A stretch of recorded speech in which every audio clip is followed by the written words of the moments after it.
Welcome back to the Essential Survivor Fans versus Favorite podcast. I'm your host, Jessica, originally from season 7. And today I'm followed by our two co-hosts, Jack from season 4. Yo.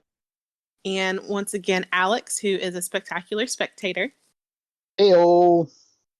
And today we have something very special for you guys. So we have a good amount of the cast of season 10, and we're going to be doing a cast podcast tonight where we're going to ask questions from throughout the season and kind of get their input on what happened, as they were the ones that were, living it day in and day out. So first, I'm going to go over who we have on the podcast with us. I'm going to say if they were a fan or a favorite and the placement they got, and then we're going to jump on into the questions. So first off, we have Despair. Despair was on the Fans Tribe and placed 7th. We also have Jalen, who was also on the Fans Tribe, and he placed 10th. We have John, who was on the Favorites Tribe, and he got 4th again. We got Carmen, who was also on the Fans Tribe and placed 13th. Kristen, who was a runner-up, who was on the Fans Tribe, also a Jaeger, and placed placed 3rd. We have Matthew, who is our winner, who started out on the Fans Tribe. And that's all we have currently. We may have some others join as we go about the podcast, but that's who we're starting out with. So let's go ahead and get into some questions. I'm going to start with John, because I want to get John's input on the season theme. So if you will, quickly just take us through how you got onto this season as a favorite. Hey, well, thanks for having me, Jess, first of all. And thanks also for calling me out for getting 4th again. But yeah, so fans versus favorites. Initially, the favorites got reached out with an invite to get back on the season, or to campaign to get back on the season. And so once it was announced, there was a ballot of, I think, 18 previous players from Essential. And they were campaigning for votes from fans or viewers of Essential to vote them in for the fans versus favorite season. So I had just come off of season 8, fairly new player in Essential history. So I think I was fresh in a lot of people's minds.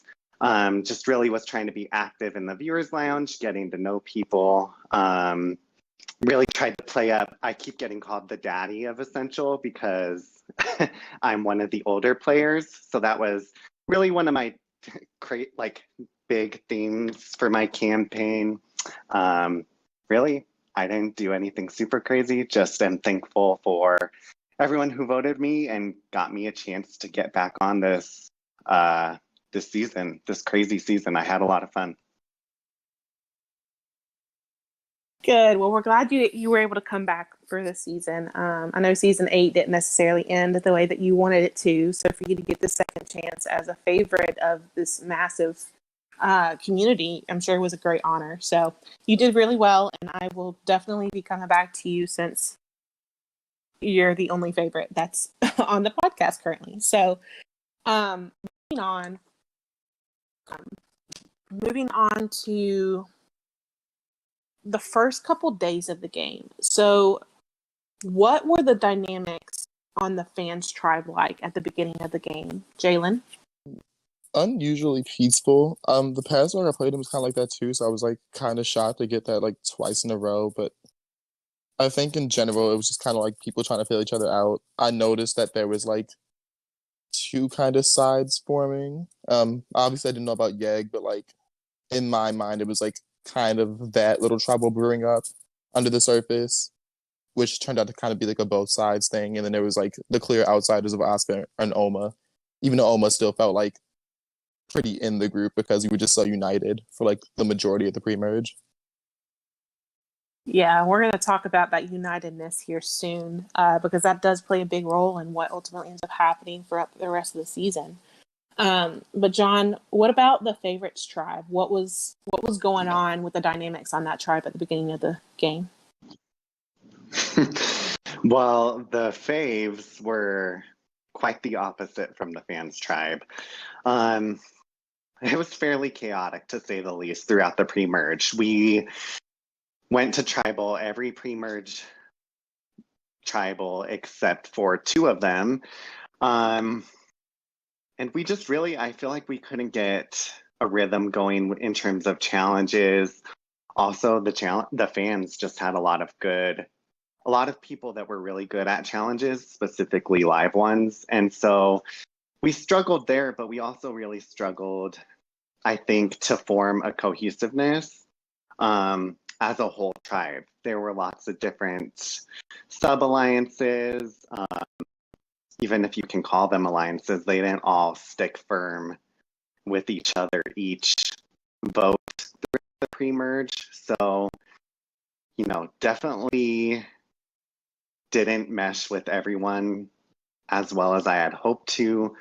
Got some votes during pre-merge, almost got voted out.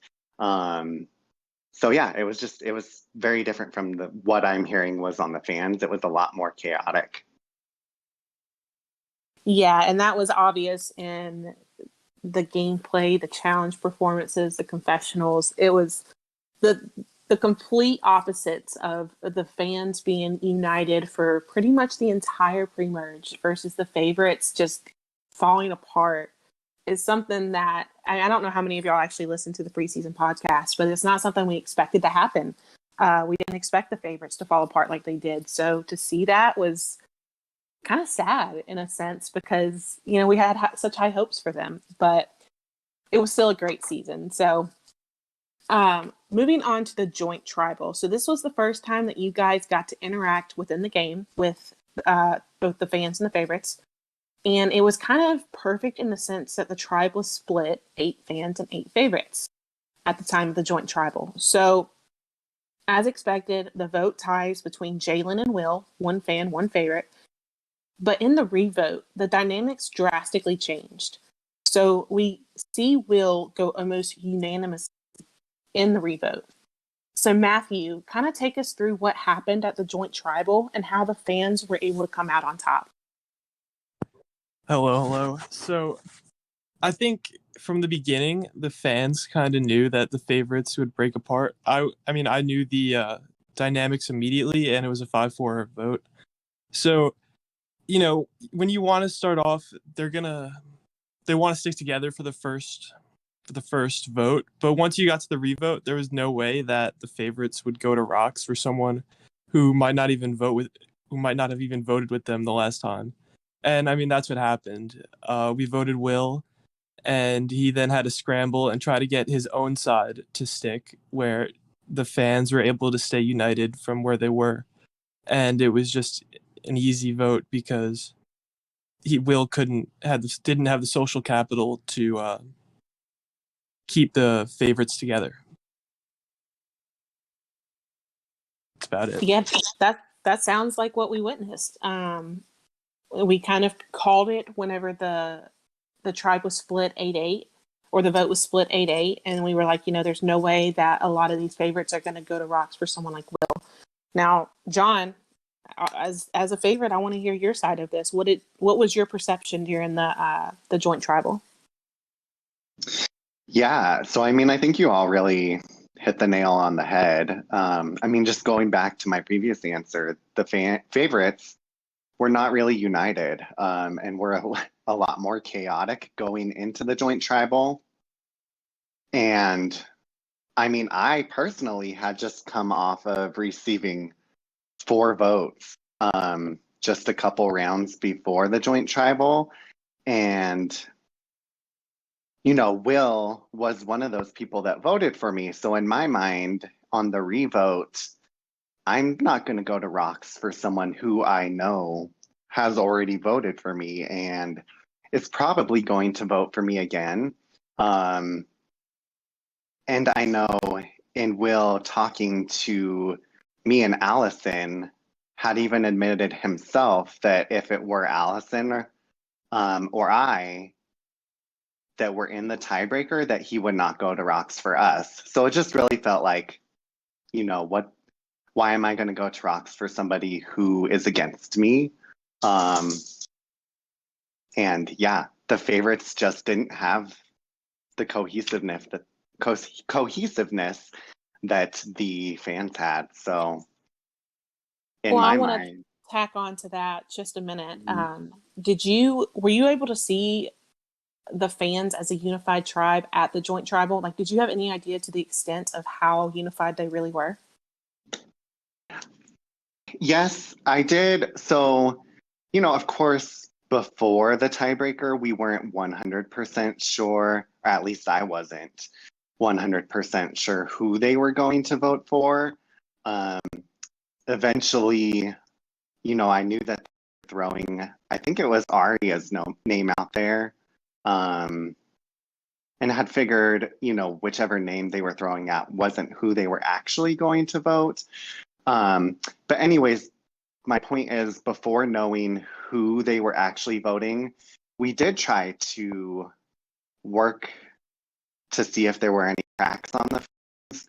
I really played the angle with, I think, specifically Kristen and Matthew, and a little bit Kip too, that I had almost went home just a couple tribals before.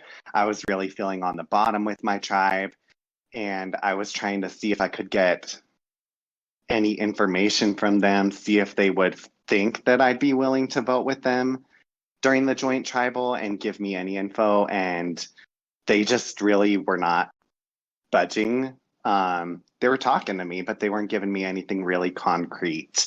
So it wasn't, at that point, it really felt like they were unbreakable before the initial vote happened. Yeah, we definitely saw that the fans compared to the favorites at that joint tribal, they weren't budging, and we kind of all saw it that the fans are going to come out on top of that, and that's what happened. So now I want to move on to despair. So give me or tell me a little bit about what your impression of the favorites were when you got to speak and work with them during the joint tribal. To Jalen.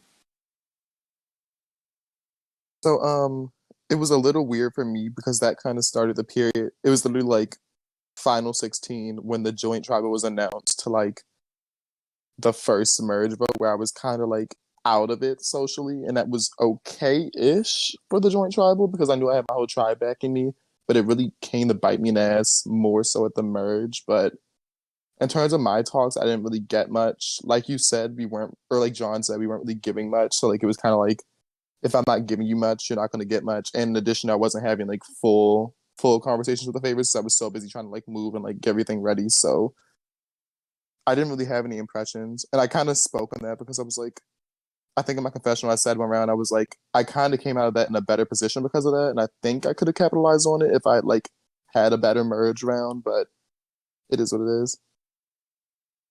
For sure, and you were the target that round for the favorites, so I'm sure you're extremely glad that they decided to flip on Will.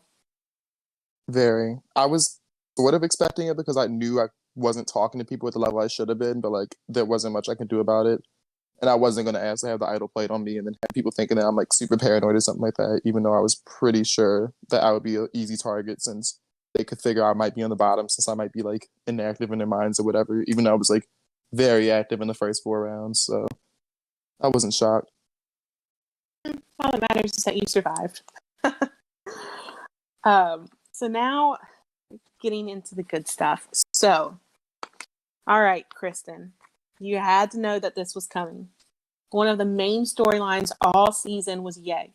So, for those of you who don't know, James, the winner of season 9, came from a community called Yeg. And over the course of season 9, Essential got quietly invaded by Yeggers. And we have had 3 of them apply for season 10, and they got accepted. And those 3 were Cole, Kip, and Kristen. They're all from the Yeg community, and that storyline made the season very interesting. So, take us through the Yeg storyline of the season, Kristen. From the start of the season to being outed by Alex and Goldfiber, to Tay spilling the alliance, and ultimately the downfall of arguably the most talked about topic of the season. That's a really big question. I mean, we all applied. We actually had 4 of us apply, but only 3 of us got accepted. And I didn't really think that, I guess, being a fans versus favorites season, I sort of was like, well, if there's any season to have other people I know, then so be it. So yeah, we came into this, and obviously Cole and Kip and I kind of banded together from the start.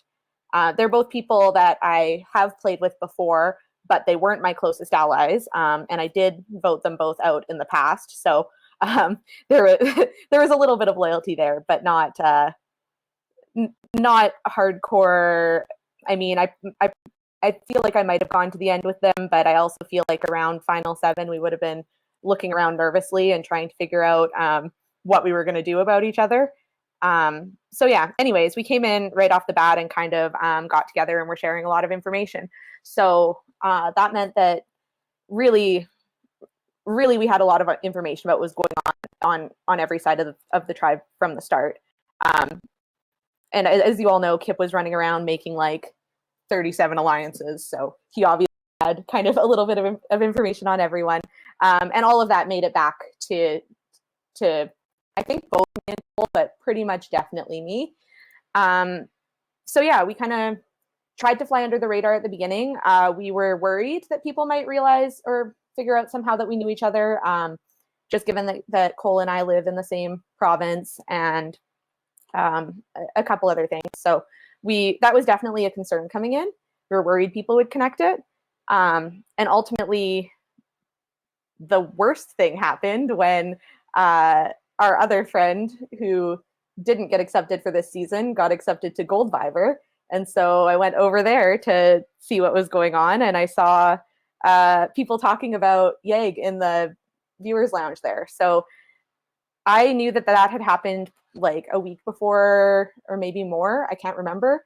I knew when that happened immediately. I kept it to myself and hoped that maybe no one saw it or whatever. I knew there were some people in the game that were over on that server and all of that. So I kind of kept it to myself. I think I did tell Cole eventually, just so he and I could sort of be prepared. But Kip didn't find out until we started to hear the first inklings of people actually knowing that we knew each other. And then I told him the whole story. So anyways, yeah, I think like in the beginning, we got really set up pretty well. I don't know that, like, I think that we were, even aside from the whole Yeg thing, people would have maybe figured out that we were working together as a trio anyhow. But maybe it wouldn't have been as catastrophic as knowing that we had a previous connection and we're working together. So I think we probably would have got there. We probably would have got there eventually, regardless. But I really felt that blowing things up really changed what my plans were for my game were, because my plan number 1 was at least to stick with them for the foreseeable.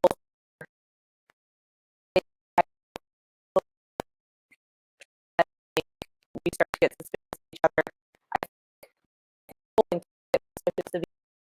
Probably both of them still trust me is probably what would have happened. But it ended up that kind of all of us blowing up, or our alliance blowing up, really definitely changed things and really changed the entire game, because I think it would have been totally different if it had been more of a, hey, I think they're working together, or I think they might be close, as opposed to a, hey, they know each other and let's blow this up and use it to blow up their threat level. Oh, and also they have a couple advantages, so that's really threatening too.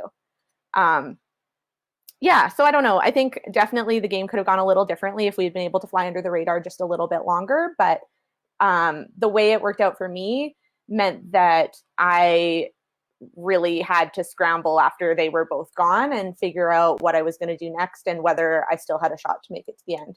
So, I mean, Yeg was obviously a big part of my story this season. And we had things set up in a pretty good way where I think we could have lasted for a while, but in the end, it all came crumbling down. And I guess that's part of the fun of the game. Absolutely. Yeg was definitely a huge storyline of the season. And I know that I don't necessarily have the greatest reputation when it comes to the things I said about you guys in the viewer lounge. I do apologize for that. To be And fair, I didn't read a lot of it. I am a little sensitive, so I just like didn't read stuff. So, you're good in my books. Well, it was so I think this was almost the perfect season for something like that to happen. So you have the Yeg three that knew each other, but you also had all the favorites who knew each other. And then you had Brittany who knew Matthew, and you had Jalen who knew Despair. Like all of these people were intertwined. It was really incredible. Matt or Mark and Oma. Like so everybody kind of knew each other. So it's kind of the perfect season for something like that. The main difference is that you guys weren't found out until halfway through the game. So I think it ended up all right. Cole probably would have gone around the same time, same as Kip. And the fact that you were able to survive and you were able to make basically like lemonade out of these sour lemons that you were given in the game and make your way to the end was incredible. Well, thank you. So I'm very happy for you. I loved the Yeg storyline. If you search, there are like 20 pages of Yeg mentions in the server, which is crazy.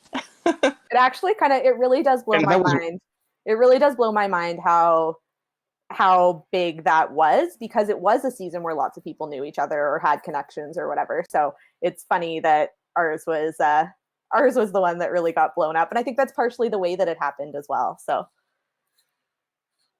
And It was more of a storyline. Sorry, go ahead, Jack. no, I was gonna say, Kristen, I always was saying that you were gonna be the last Yeg standing, and I believed in you the whole time. So I think you have a storyline other than Yeg. Just saying. I really, really appreciate that. Thank you. Yeah, the Yag was more of a storyline in the viewers' lounge than anything. Now we're not privy to the DMs, but it just seemed like people were talking about Yag for a long time in the viewers' lounge before even you blew up. Well, yeah, And- because the viewers' lounge would have known, right? They're seeing our chat. And then, Kristen, like everyone pretty much on the podcast here, pretty much figured that you would be the last standing Yag. Kip would have gone out when he gone out regardless, and Cole did the best he could. Cole's very good. I think Cole could have slid under the radar a little more, but Kip, yeah. I mean, we all knew. I knew that he had a limited timer in the game. Like that's how he plays. I've watched him play. I've played with him. That's how he plays. He has a limited shelf life in a game because he just goes too hard. And I just had to hope that I could keep him on track to keep me in the loop on whatever he was doing, so that I would be able to kind of pick up the pieces after he left. And he did. So that was great for me. And that's why Kip is a great ally. He's a great shield and a great ally. Cole, I think, might have been able to stick around a little bit longer if things hadn't gone the way they did with the demerge. But I think that I built more social connections than he did in the game. So I really think that my work earlier on with people is what allowed me to be the last Yeg standing. Well, like I said, big storyline, absolutely loved it. And I'll ask some more questions about your personal game, not so much about Yeg a little bit later on. But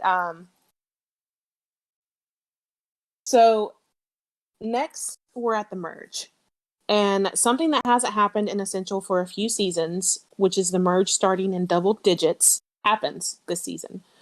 Carmen, as the unfortunate merge boot, take us through this round and what happened that ultimately got you out.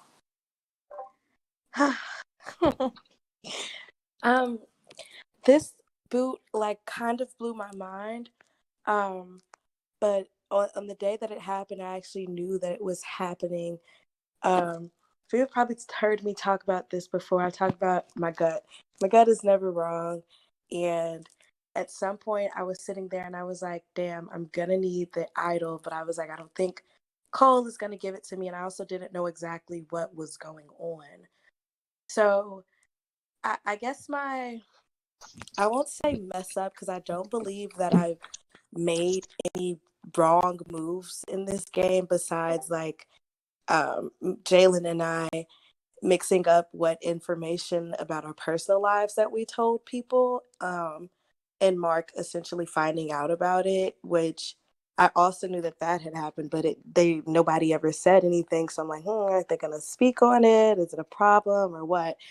But I would say the one thing that I just didn't get around to because I was like out all day that day was actually getting on my VC with I had one set up for Bradley and I had one set up for Tay. Um, so those are two people who on the joint tribal, like I was talking to them. Those are two of the favorites, and I was like, okay, I can work with them in the future. Um, at some point, literally at merge, like I literally said to Bradley, I said, this Kahu kumbaya shit is getting on my nerves. I'm bored. I don't want to do it anymore. I was ready to flip.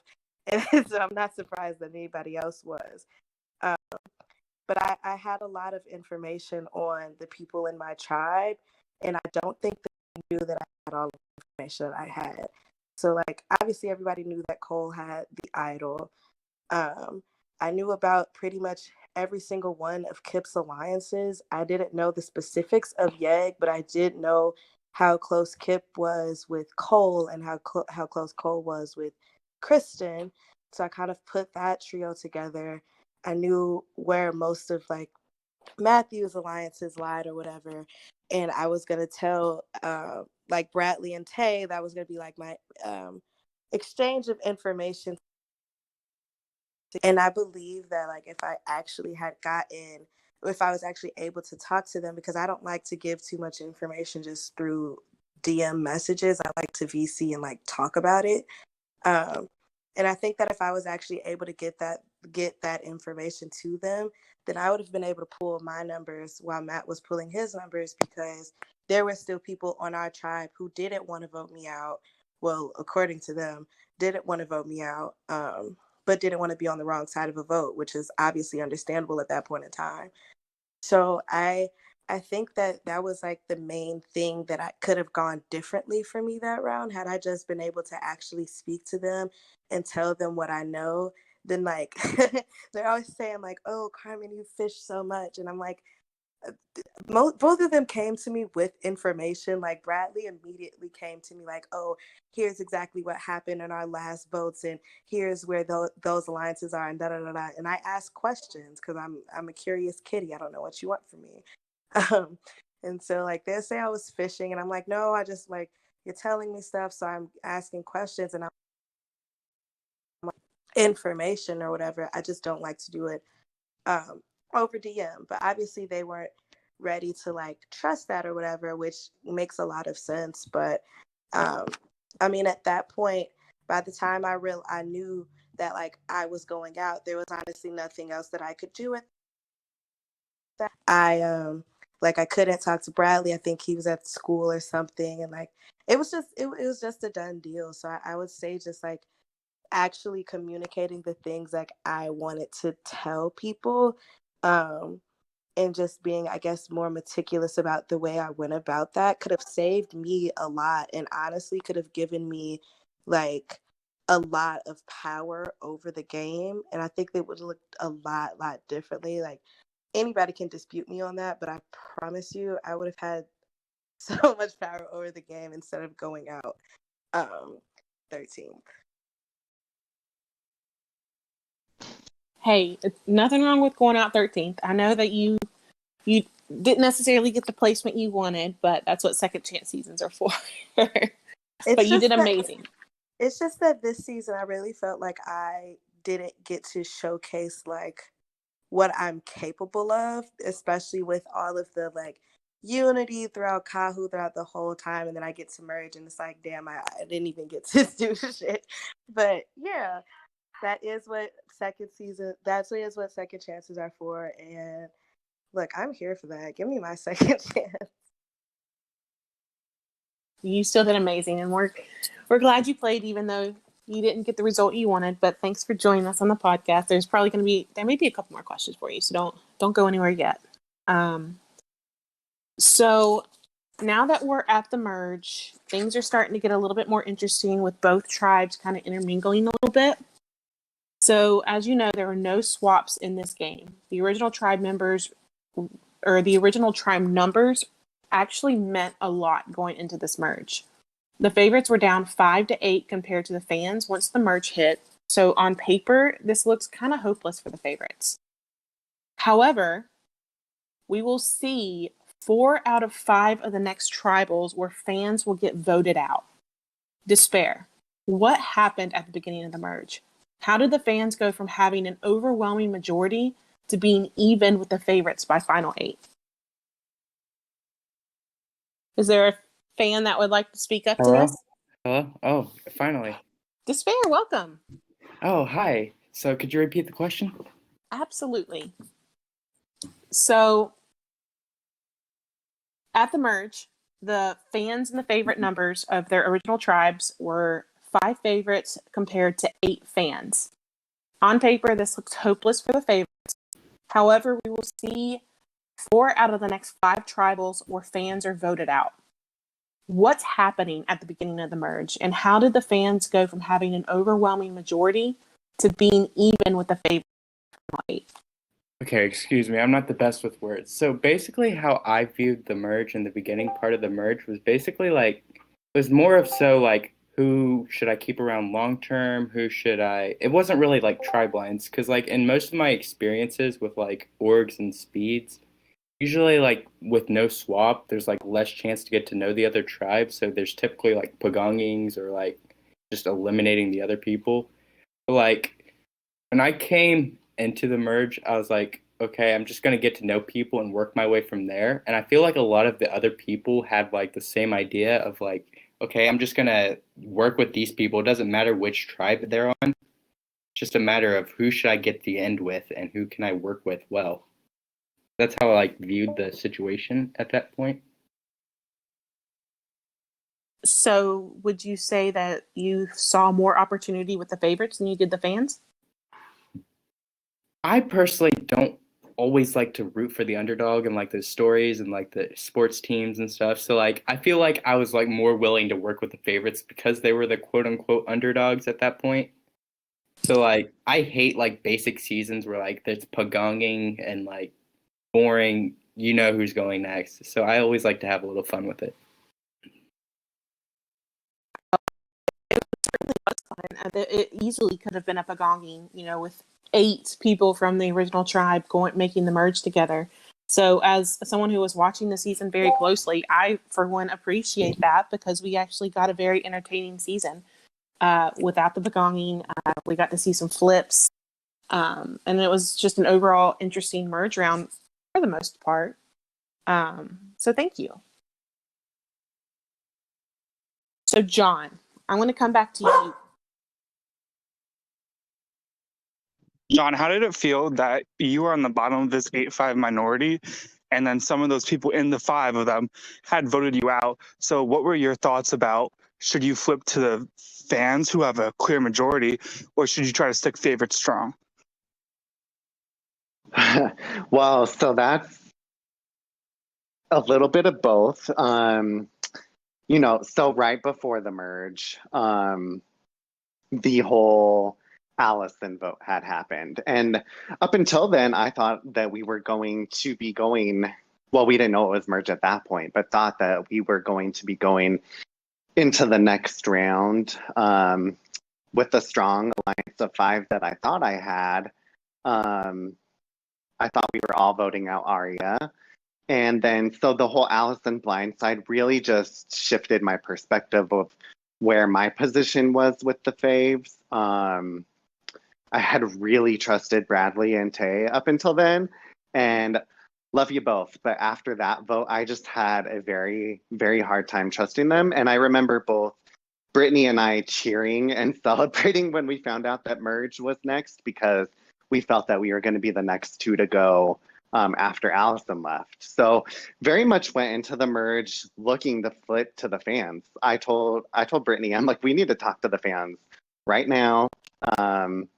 As soon as Matt happened, and within the first day or two, had an alliance chat with Kip and Kristen, and then we had another one with Matt.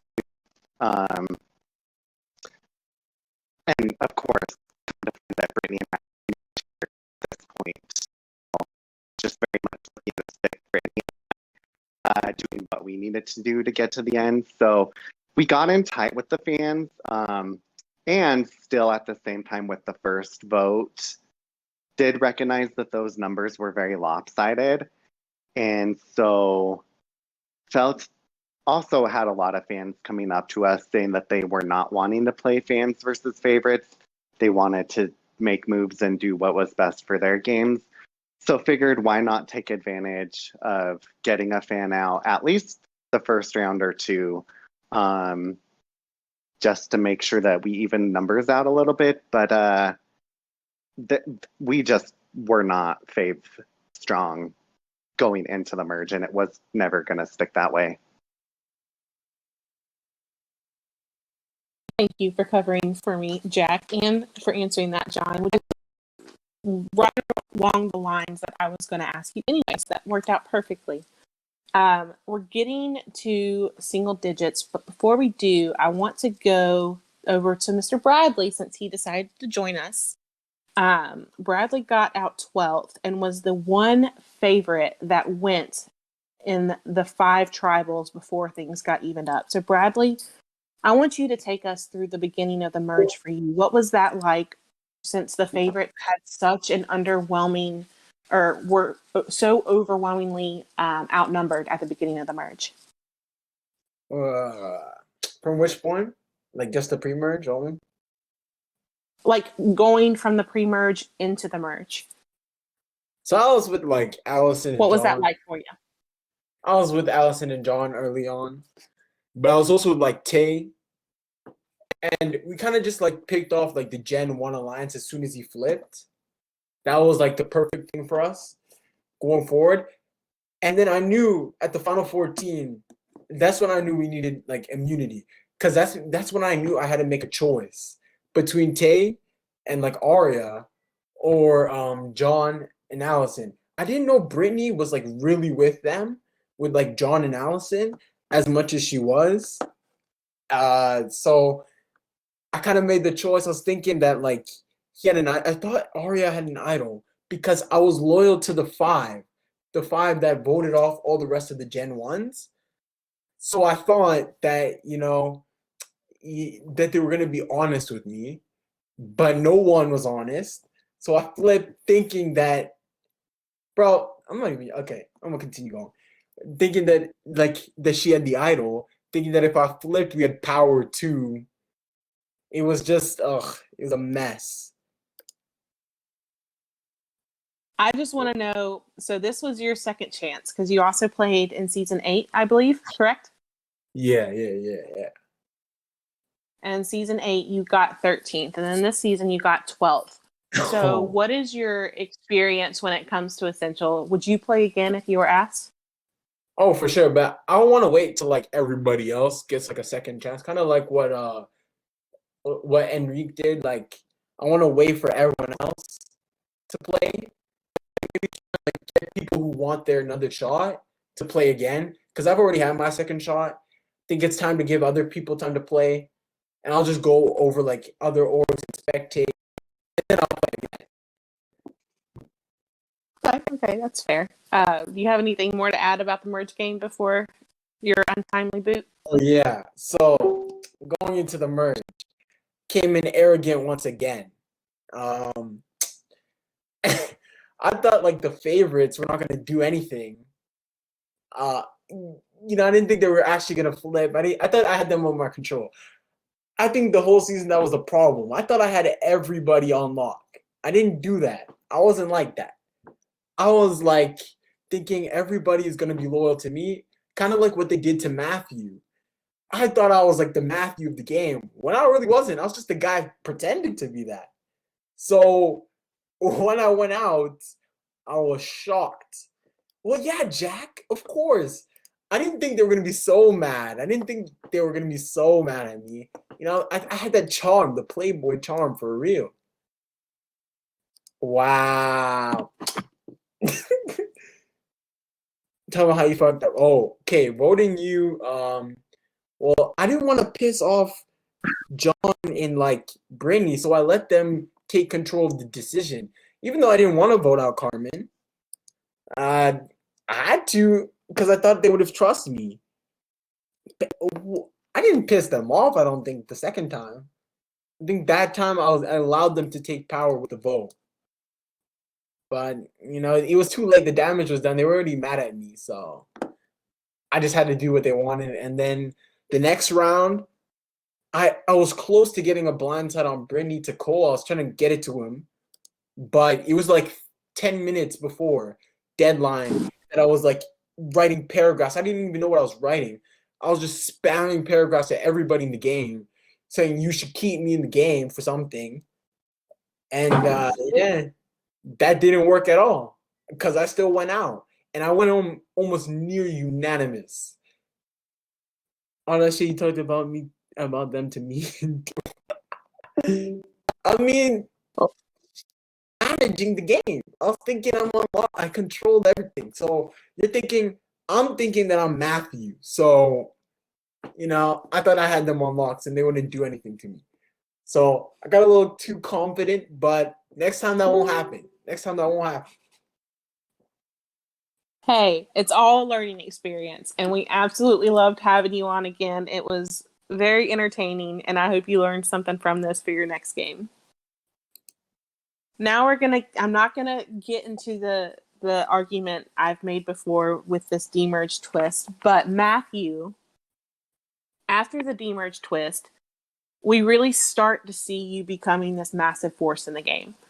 Was it just because you were getting your way with the votes, or because you had reunited with Brittany and you guys were able to maneuver through the merge together? Kind of take us through how you were able to become such a force and have so much power within the game. I think it was a bit of both. I mean, having Brittany help me a ton because she was my access to John, and she was very confident that she could get John to align with us and make sure she was with us.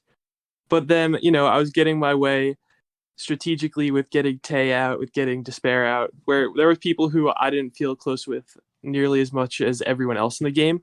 So it kind of put me at the spot where I had options at every tribal, and there was really nowhere I could have gotten out without an idol or something.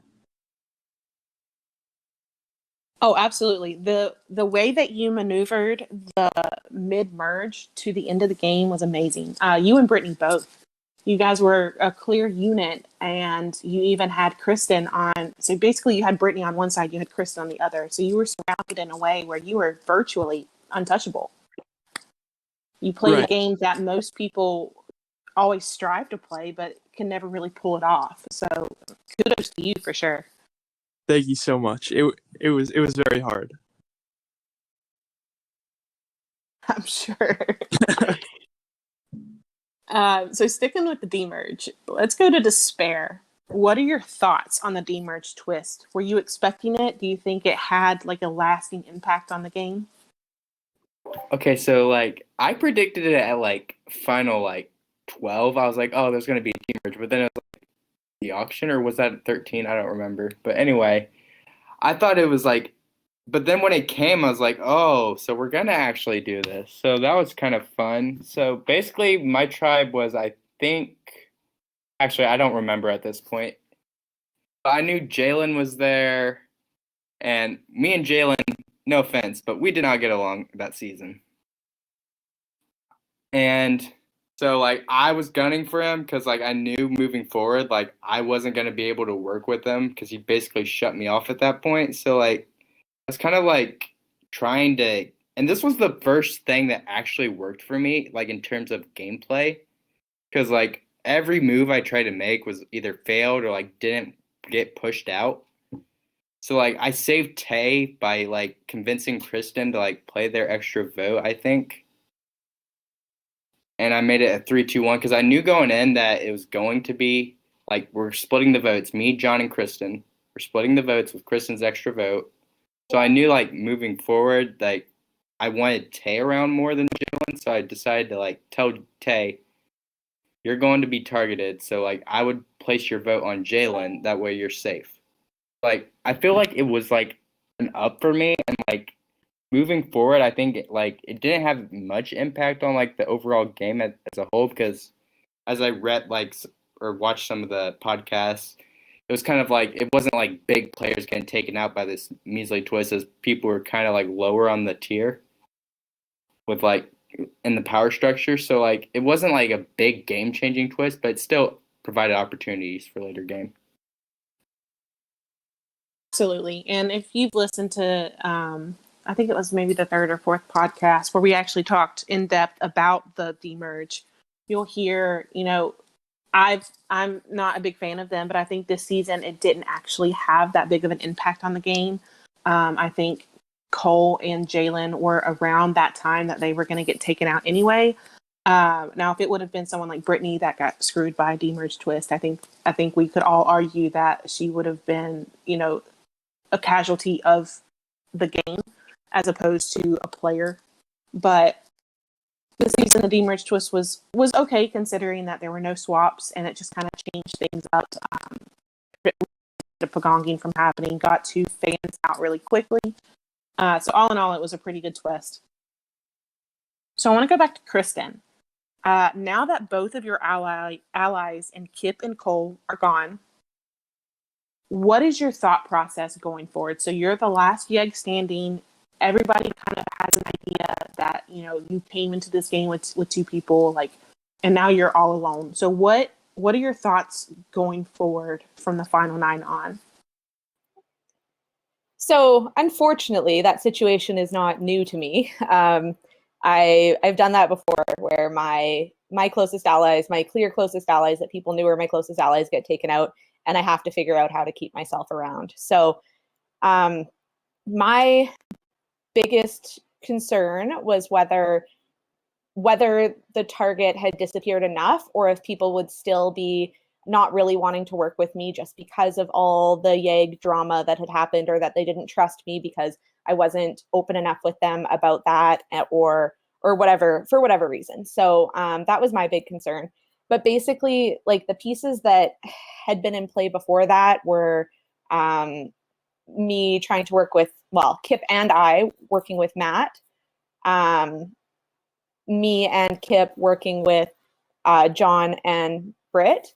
And those were sort of the people I went to after Cole left. Well, I mean, I kind of started that process as soon as Kip left to kind of make sure I was good with everyone. But as soon as Cole was gone, I knew that I didn't have that many options. And those were the people that I felt I had the most, the best bond with, that I thought might actually still want to work with me despite all of that. And I just needed to figure out how to get myself into a good enough spot with everyone else that I wouldn't immediately be the next target or the easiest next vote. So basically it was the same plan that, I guess Yegg could kind of come up with, was trying to work with those people, assuming they would have us.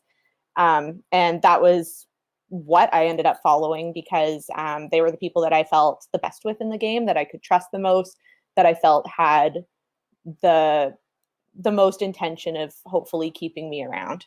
So yeah, that was sort of, it was just trying to find those bonds and make sure I still had them. That's kind of it. Well, it clearly worked because you made it to the finals, and we'll get to the finals in just a moment. But I think you did a very good job of integrating yourself in with some other people once you lost your close allies. So kudos to you. Thank you. Now back to John. So once again, John goes out in fire making at Final Four. It was heartbreaking for us all to see, but it was either him or Brittany.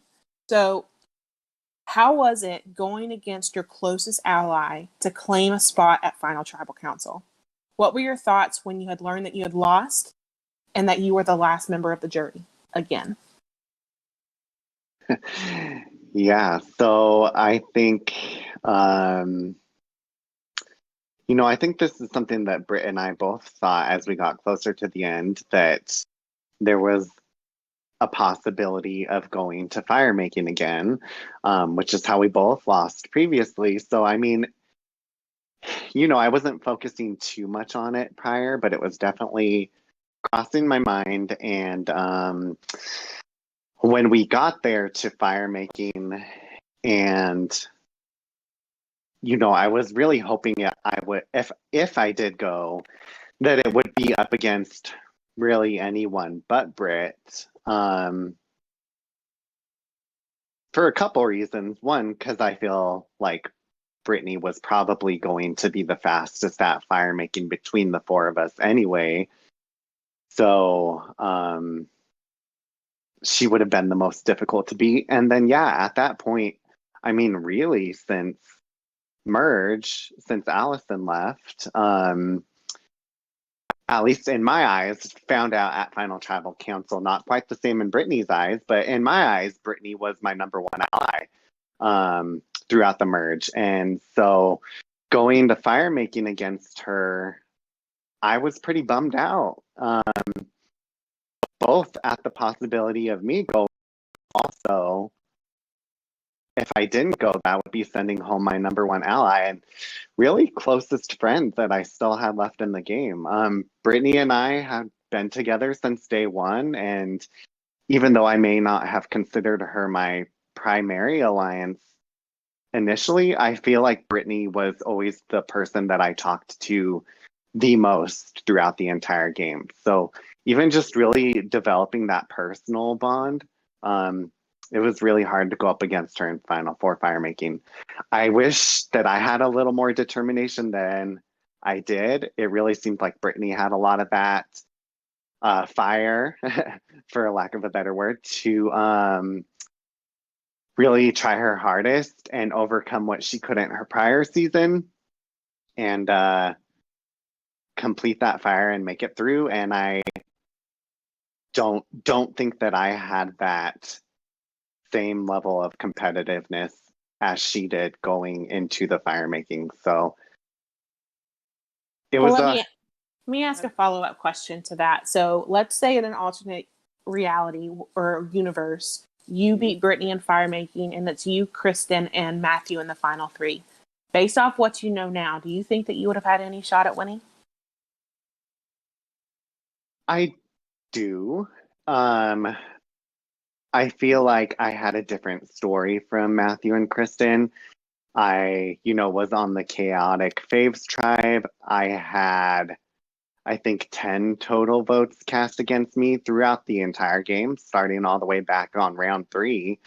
My name was always being thrown out as a potential for votes. So I just feel like I had a lot more to overcome than Matthew and Brittany did, or Matthew and Kristen did. And so part of that makes me feel I would have at least had a shot against them. And also, I mean, when I joined the jury chat, right after I got eliminated, there were a few different jury members who were saying that they probably would have voted either me or Matthew out of the final 4 to win. So yeah, sounds like I could have swayed some of the jury to my side. Wow, you knew I was rooting for you, so too bad I didn't have a vote to cast. So this is the last of my questions. I'll hand it over to my co-host after this, but lastly, Matthew, when Kristen announced that she was taking you to Final Tribal Council, how did you start planning to claim the win? Well, as soon as I got the message that she was taking me, I was overjoyed. I think I told her I was happier then than when I graduated, and it was kind of true. But I mean, to plan how to win, it was just kind of like I scrolled back. I started reading my confessional over again. I went to the Wikipedia and I started reading all the winners wikis, which I think that I shouldn't have done that. It didn't help, but I did it. And I was just trying to make sure I knew my story and I knew what I did in the game. And I mean, I felt I played the best game of the 3, and I just needed to make sure I was able to articulate that. And I mean, I don't think I had the best Final Tribal looking back, but I did enough to not lose it, and that's really all I needed. That's all you needed. And you crushed Final Tribal Council. Brittany did give you a little bit of a run for your money. She did really great in Final Tribal Council as well. Kristen too. It was a strong final three, and I mean, I for one enjoyed the drive from each person trying to get the votes, trying to explain their game. It's something that, in my season wasn't necessarily the greatest Final Tribal Council. So to see it play out like that and the winner be crowned the person that, ultimately did deserve it based off the game he played, it was really good to see. So that's all the questions I have. I may contribute a little bit more, but I hear that my co-host Jack has many questions. So I will let you know if you can't stay. That's perfectly fine. I have no idea what he's asking, but I encourage you to stay if you can because it should be fun. Go ahead, Jack. Okay, so Matthew, back to you. My first question. We saw in your first video confessional of the season that you were pretty confident that you had the win in the bag, and of course I agreed. You were my winner pick day one, easy. But I was wondering, at what point in the season were you most scared that you were going to lose the game or lose control even? Now that's a tough question. I guess probably the Bradley vote when Tay came up last second and was trying to change it onto Kip, and Mark was telling me, he's like, yeah, let's do Kip. And I think so is Despair. And then I had to rein everyone back in to make sure it was Bradley going.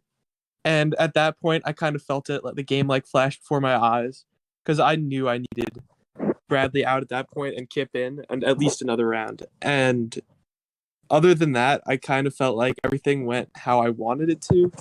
Even at Final 5, I wasn't nervous when my name went out because I knew I had Kristen and Brittany. So yeah, I would imagine it was the final 12 when everyone almost flipped onto Kip. Yeah, I mean, from the start of Emerge, you said you wanted Carmen out and then Bradley. That's exactly how it happened. So it was really fun to watch you get, or maybe not fun, but it was interesting to watch you get your way every single vote. So I'm happy that you won. Of course, I'm sorry for Brittany and Kristen, who both played great games, but you were my pick. So thank you.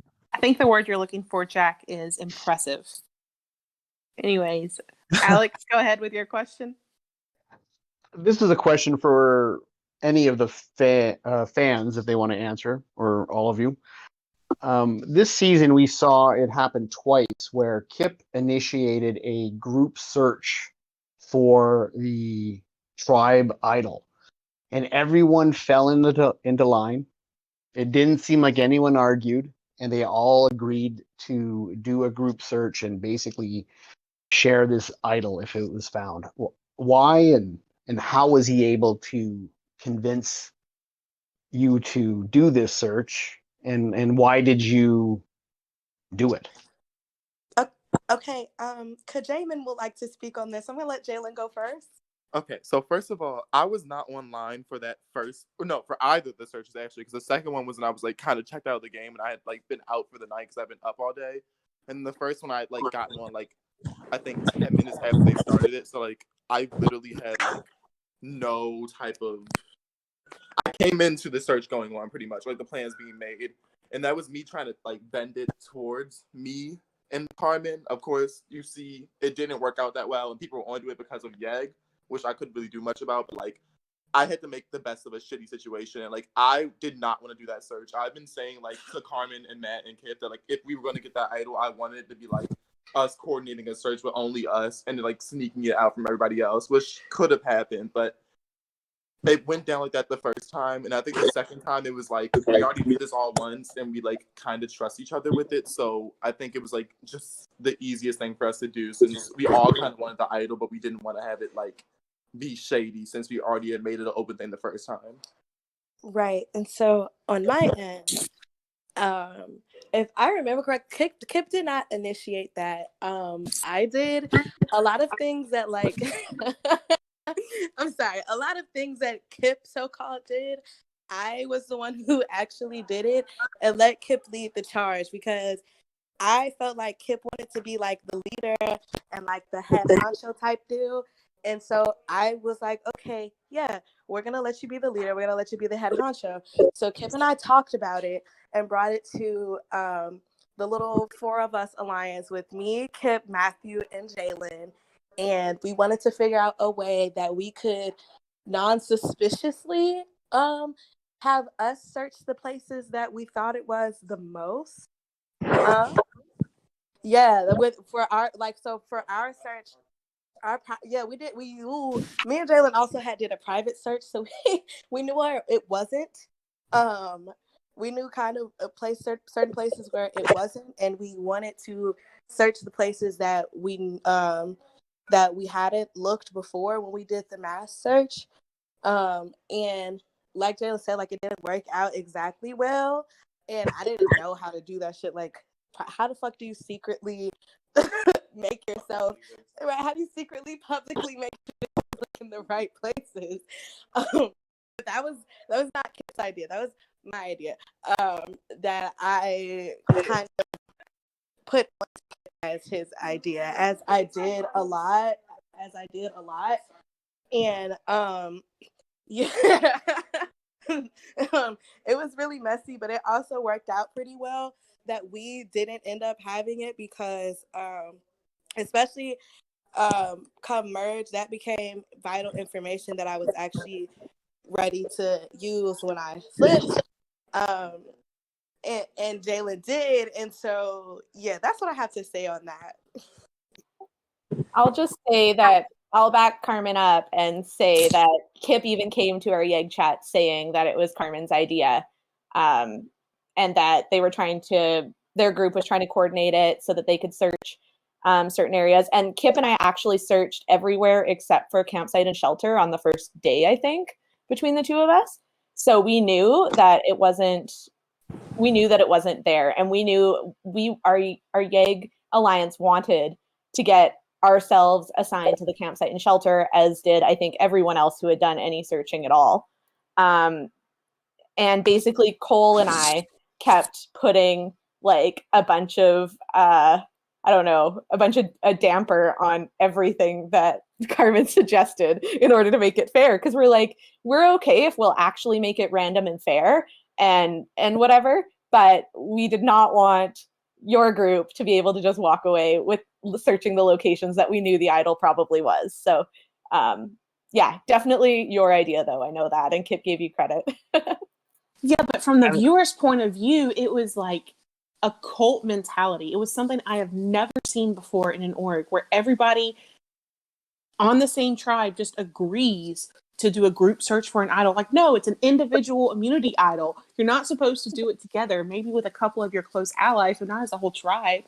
It was crazy. Yeah, I will say that in our last YEG season, the other tribe, which I was not on, but Cole was, they made a lot of their decisions about who they would vote for or what would happen based on rolling dice. So that was a very normal thing, I guess, for us, is that if everyone couldn't agree on something, they actually did make some decisions, a lot of decisions. And for challenges, like there were some challenges where it was like, who do you want to throw these balls at or whatever? They would literally roll dice for that. So maybe that's something that comes a little bit from us. I don't know. I'm sorry. I think it's really funny that they see it as a cult mentality. And then like I felt like a lot of people saw like a lot of things that our tribe did as like it felt very cult like. That it was led by Kip. I think that's really fucking funny, because I'm gonna call Tay out here right now, because Tay definitely said to me, I don't even remember if it was the joint tribal or merge. I think it's a joint tribal where Tay literally said to me, I don't know what the hell y'all are doing with Kip, but he seems like a cult leader. He feels like a cult leader. And he compared him to Charles Manson. So I find that really funny that they think that. It's funny. Well, that's because it was like a cult, at least from the outside looking in. That's what it was. We can't see DMs. We can just see what you guys put in your confessionals in the Alliance chat. So it was just a lot to take in as a viewer. I enjoyed it. It added a fun element to the season, a crazy element, but a fun element. Jack, do you have any other questions? Yeah, Mark, can you talk? I guess. I'm at work right now though, so Uh, uh, okay. I'll make it quick then. So this is Mark. He placed sixth. He was a fan from the start. I was just wondering how you thought coming with Oma being like the big two fans. How did you use that to your advantage throughout the early pre-merge? well, I told everyone that Oma was wanting to flip to their fans, come like a swap or a merge. So I used that. I don't think anyone really knew that I was close with like Brittany and Jayla, but coming in, I don't know. But I just was. I tried to use it to my advantage. I tried to use it that we played together before to get him out. Because when I found out he was targeting me, I targeted him. Okay. Solid. Alex, you got another question?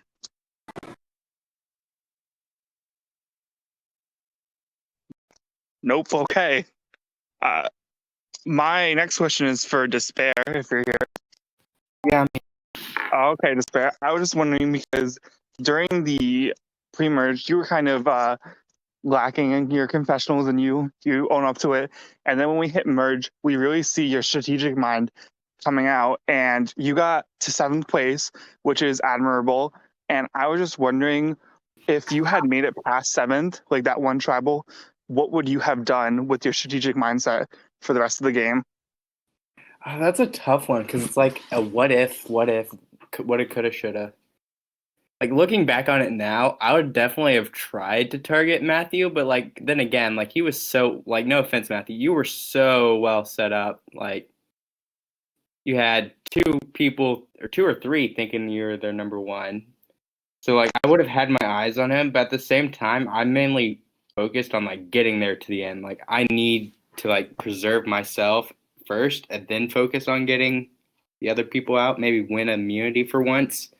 I don't know, because like I feel like with immunity you can like do whatever, but like I feel like if I could have like planned more, like had more of a social game, because finals like screwed up my game a lot because like I was lacking. Anyway, so I feel like if I could have like planted my roots more, I could have done a lot further and like actually play more.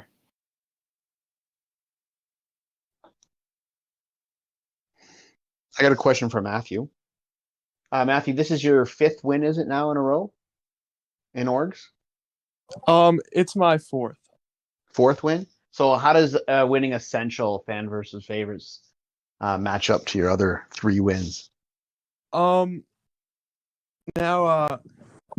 I think this one was probably the biggest like cast, where not biggest in like size, but just biggest like where the amount of strategic ability of everyone in the cast was impressive, and I think it was more rewarding. I probably put my my time into this one a lot more than others, and like this was my sole focus where I won two of them at like the same time. But so this one just felt a lot better, and every round where like the plan worked and everything went according to how I wanted, like it felt great. And I don't think anything happened other than the kit vote that went wrong for me. And there's definitely things that happened in the other games where things went wrong and I had to redo things and rebuild. And so this one was just kind of like dominant. Not to sound cocky or anything, but yeah, a little cocky. to follow up on that question, have the other two runner-ups, they both stated to some degree that it was because of them that you got carried to the finals. And that's the only reason why you were there. What do you say to that? Right. I mean, that's definitely a way to look at it, and I'm sure it's partially true in their eyes, but I think I built the relationships where people would want to take me to the end because they liked me. And that was something that I did where they liked me enough where they're willing to lose to me. And you could say they took me, or you could say I got them to take me. It's just semantics because, I mean, I did win. So, sure, they carried me, but I carried myself. Yeah. Good luck, Matthew, because people are going to target you for target you for this in other orgs. You think so? Yeah, I know so. Great. But in this org, it was well deserved. So I actually do have one more question. I forgot about it. It's for Kristen. Kristen, how did you feel after the season when you learned, or even during Final Tribal Council, when you learned that Matthew was actually a lot closer to Brittany than he was to you? I think even Matthew would sort of back this up. Like, I didn't know how close they were, but I questioned him a lot about her, and I was not unaware that he didn't want her voted out and all of that. So we had a good talk the other day where I told Matt all the better ways he could have lied to me, I guess. So I definitely didn't know how close they were, but it wasn't completely surprising. And I think anyone that saw my final tribal council, like, I called them out as being close in my opening speech. It's not like it was sort of a risk when I was saying that. But it was a risk I felt I had to take because otherwise I would have just looked like I had no idea what was actually going on. So I basically, obviously, it didn't feel great to know that someone was my number one, but I wasn't theirs. And I've never had that happen to me before, because I'm like, usually I don't know, I pick people pretty well. And I can't say that I picked wrong here either, because it did result in me getting to the end. And I was the one that won my way in. I don't know if I would have been there if I hadn't won those challenges at the end. So that was kind of important. But yeah, I mean, obviously it didn't feel great, but it also wasn't a complete surprise. The surprise was just how close they actually were. And the one thing I will say is that I very much think that their storyline is what the Yegg storyline could have been had we not been blown up the way we were. So it could have been a very different scenario had all of that not gone down the way it did. And maybe we would have been the ones that would have managed to fly under the radar a little bit or something like that. So it's interesting for me to think about. But yeah, I mean, it is what it is. I guess I wasn't anyone's number one. I don't think, maybe Despair, actually. I think I was looking at your confessional. But after Kip and Cole left, I really was kind of on my own. That's how it was that I made it through. So I'm going to follow up that question with one for Matthew. Matthew, we were all so very curious. What would have happened if you won that final immunity challenge? Who would you have taken and who would you have sent to fire? So, I mean, I think I would have started off by having everyone pitch and let everyone down gently. At that point, I had promised everyone I would take them, like even John. So it would have been a gentle easing into it. But I do think I would have taken Brittany at the end of it. But it was just going to be damage control to hopefully secure a potential jury vote or not having someone pissed off at me at the final three. See, I was rooting for you to win just so you had to make that decision and be exposed. I thought it would have caused so much drama and it would have been hilarious. Not at the expense of Kristen, obviously, but it just would have added another element to the final tribal council. Oh, definitely. I just want to say, can I jump in there? I think that I would have been even more fierce in my final tribal council if I made it there after being actually pissed off like that. So maybe it would have worked in my favor. I don't know. That wouldn't have been fun. Matthew, I also have another question for you. At Final 8, we had the only social challenge of a merge, I believe. You had one, impressively, too. But at first, you had Mark on top and Brittany second. And I just want to know, what made you change it to Brittany first? Well, I kind of was thinking the strategic element of that challenge where I wanted to make sure that the person who I wanted to win won, which was myself. And so I wanted to potentially lower Brittany a bit because I thought she would be potentially high. But then I kind of thought about it and I figured that Mark could be just as high. And then I thought it didn't matter too much. So I was just going to put Brittany in. and luckily it didn't change anything, I don't think, and I ended up winning. Okay. Mark, are you still here? Or are you back out? I am. Okay, Mark, can you walk us through how you had Matthew at number one for quite a long time, and then after or during while Despair got voted out, you suddenly realized that like everyone's been saying that Matthew's been running this game, and you realized that they were right, and you're like, okay, now I need to get Matthew out, but then unfortunately you got out the next round. So just walk us through what happened there. Well, I didn't know about Brittany and Kristen being so close with Matthew, so I kind of just so I went to them about a Final Three deal, and I think I also went to Despair about a Final Three deal with Kristen. But clearly they went and told him that I didn't want to go to the final with him, and I don't know, basically just he found out and they blindsided my ass. All right. I have a question for someone that just joined the podcast, someone who hasn't been around very much lately, but I'm excited to have her back. Welcome, Allison. So, in your season, which was season 9, you went to Final Tribal Council and came back as a favorite for season 10, going out right before the merge. What was your experience when it came to like the favorites tribe as a whole? Well, can you hear me okay? Yes, ma'am. Okay. So the favorites tribe was awesome from the get-go, because, we were all favorites. So I feel like we all had the same personalities. I enjoyed it the time that I was there. I feel like we were all really go-getters. Like, I knew, like, this group of people was going to be hard to get far with because they're all out for blood.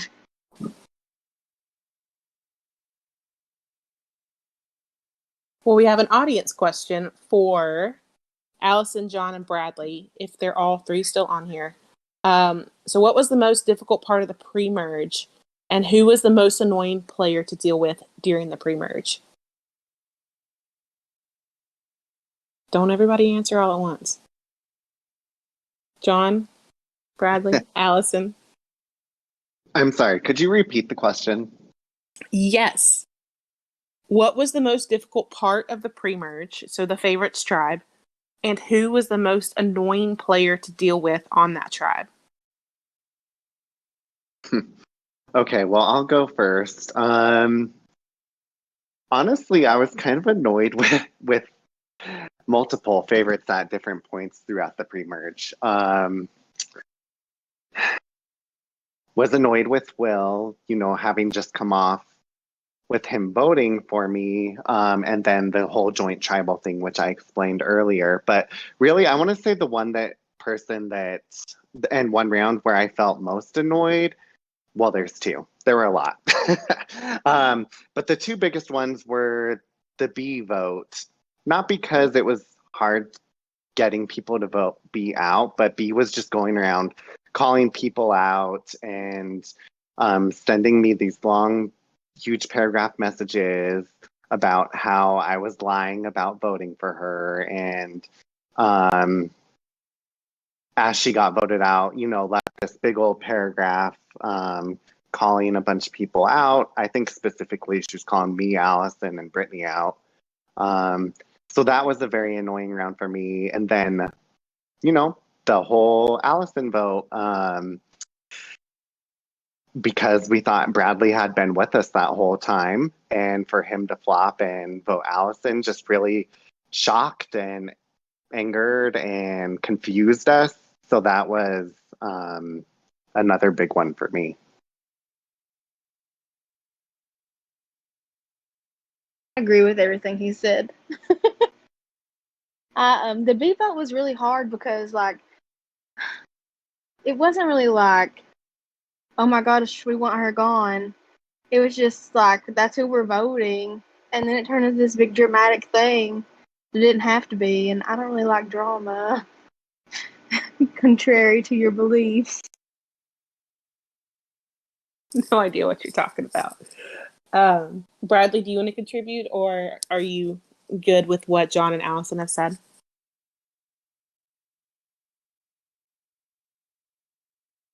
I'd like to say the most annoying player to watch on the fan or favorites during the pre-merge was Bradley himself, because the man made so many blunders and mistakes that you just had to Look, like, he was you, just confident, all right? yeah, you love the guy, but it was just painful to watch sometimes.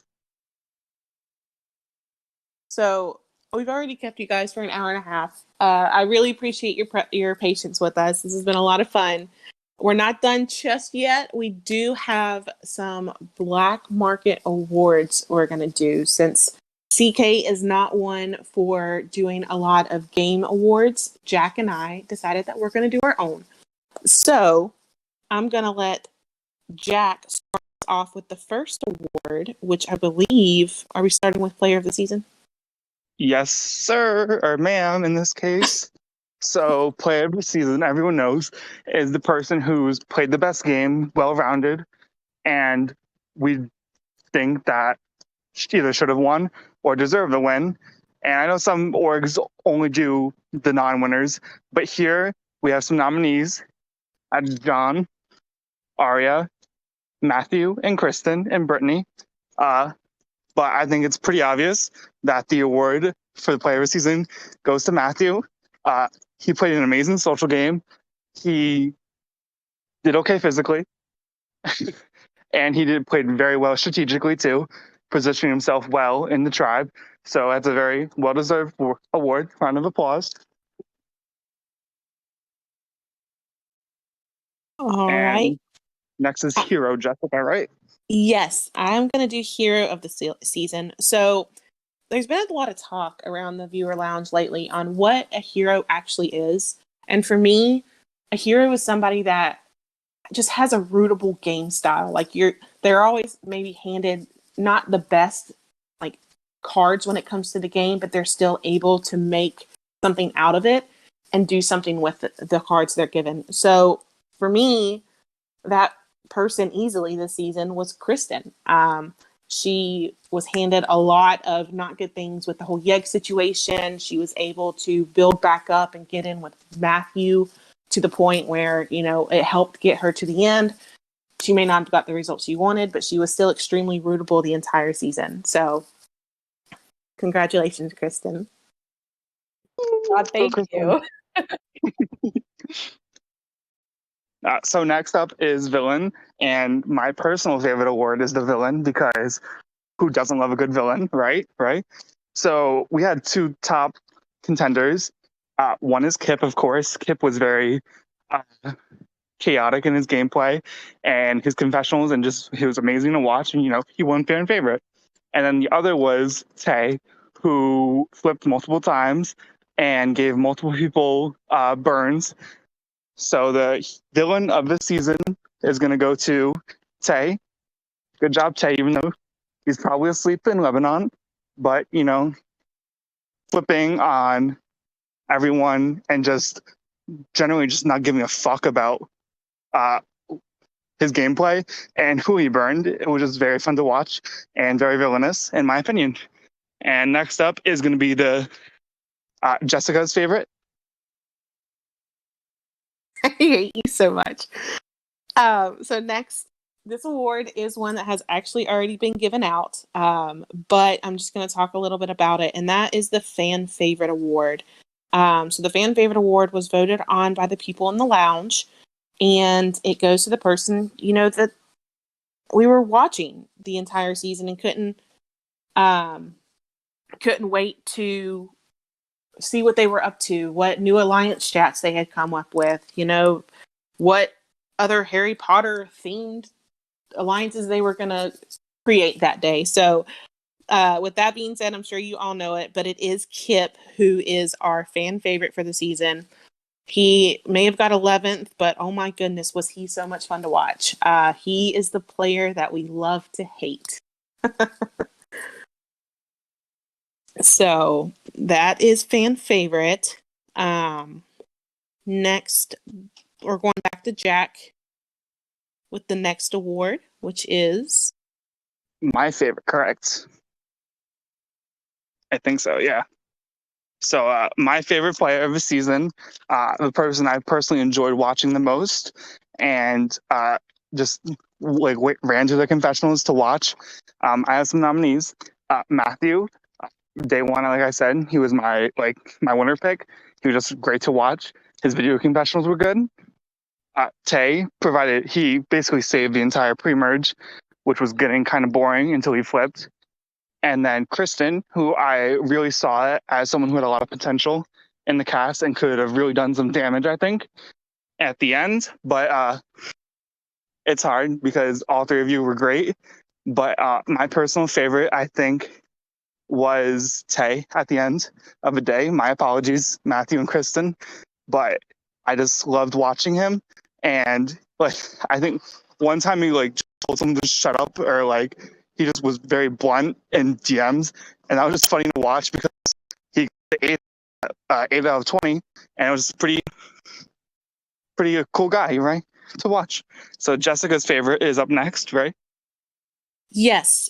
So my favorite for the season is somebody who I just really enjoy watching their gameplay in the sense that they can always they're the best at surviving. I've seen him through 3 seasons now where, he is constantly facing adversity and is still able to come out on top and make it almost to the end every time. It's extremely impressive. He's somebody who is very well known in this community and definitely did very well this season, and that is John. So congratulations on being Jessica's favorite. We all know that that's, the most important one. So I think that's gonna do it for us. I absolutely loved this cast, loved this season. We may not have been the nicest at times, but that's just because we saw everything as a whole as it was happening. So we just kind of reacted in the moment. I do apologize if anything that was said did offend or hurt anybody. That was not the intention at all. But we really do love this community. We love the people who are here. We loved watching you play. And we were rooting for you every step of the way. That will do it for tonight. Thank you all for joining. Great season, everyone. Thank you guys. It's been a blast. Thanks, guys. Love it here.